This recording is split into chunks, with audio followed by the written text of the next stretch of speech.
the neighbor. It was a Tuesday evening when Emily first noticed the smell.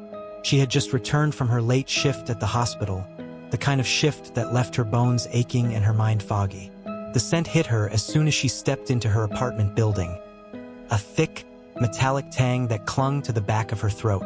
It was faint at first, almost imperceptible, but by the time she reached her door on the third floor, it was overwhelming. She paused, her key hovering over the lock, and glanced down the hallway. The smell seemed to be coming from apartment 3B, the apartment next door. Emily had never met her neighbor. In the 6 months she'd lived there, she'd only ever heard faint noises through the wall, muffled footsteps, the occasional creak of floorboards, once what sounded like a low, guttural laugh. She'd thought about introducing herself, but something always held her back. Maybe it was the way the building seemed to grow colder whenever she passed 3B, or the way the door always seemed slightly ajar, just a crack, as if someone were watching. That night, the smell was worse. It wasn't just metallic. It was sweet, cloying, like rotting fruit. Emily tried to ignore it, but it seeped under her door, filling her apartment. She opened the windows, lit candles, but nothing helped. By midnight, she couldn't take it anymore. She grabbed a flashlight and stepped into the hallway. The door to 3B was open wider than usual, the gap just wide enough for her to slip through. The apartment was dark, the air thick and heavy. She called out, her voice trembling. "Hello? Is anyone here?" There was no answer, just the sound of her own breathing, shallow and rapid. She stepped inside, the beam of her flashlight cutting through the darkness. The apartment was empty.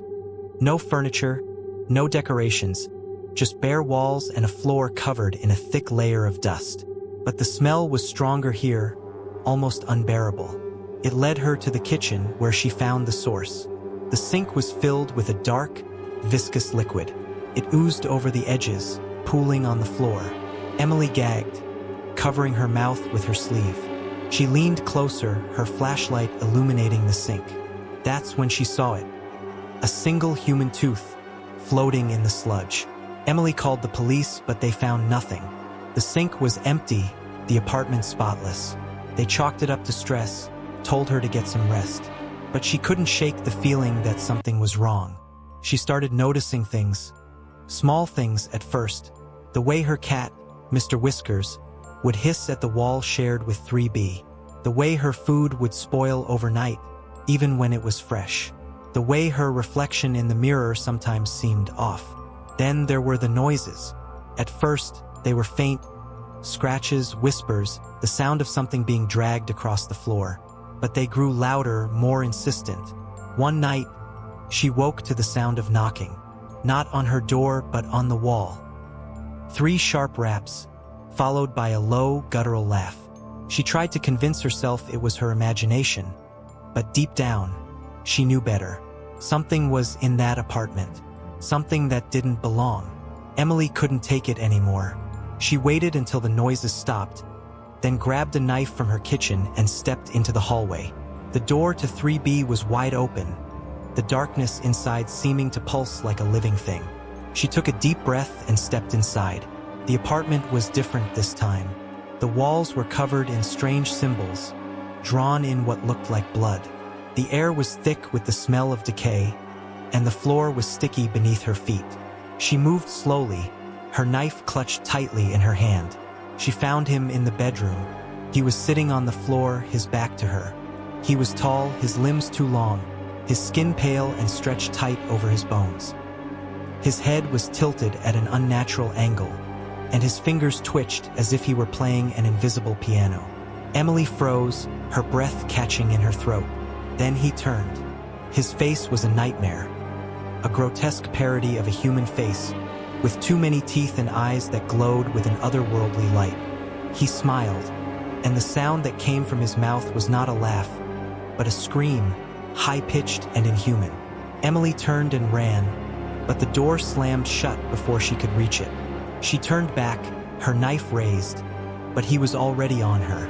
His hands were cold, his grip like iron. She struggled, but he was too strong. He leaned in close, his breath hot and rancid against her ear. "You shouldn't have come," he whispered. his voice like nails on a chalkboard. Emily woke up in her own bed, the morning sun streaming through the windows. She sat up, her heart pounding, and looked around. Everything was normal. Mr. Whiskers was curled up at the foot of the bed, purring softly. The smell was gone, the noises silenced. She let out a shaky breath, convinced it had all been a nightmare. But as she got up and walked to the bathroom, she noticed something strange. Her reflection in the mirror wasn't hers. It was him, the thing from 3B. He smiled at her, his too many teeth gleaming in the light. She stumbled back, but the reflection followed, stepping out of the mirror as if it were a doorway. He reached for her, his fingers brushing against her skin. She tried to scream, but no sound came out. The last thing she saw was his glowing eyes, filled with a hunger that could never be satisfied. The next day, the building was quiet. The door to 3B was closed, the smell gone. But if you listened closely, you could hear it, the faint sound of scratching coming from inside the walls. And if you looked in the mirror just for a moment, you might see something out of the corner of your eye. Something that wasn't there before. Something that was waiting,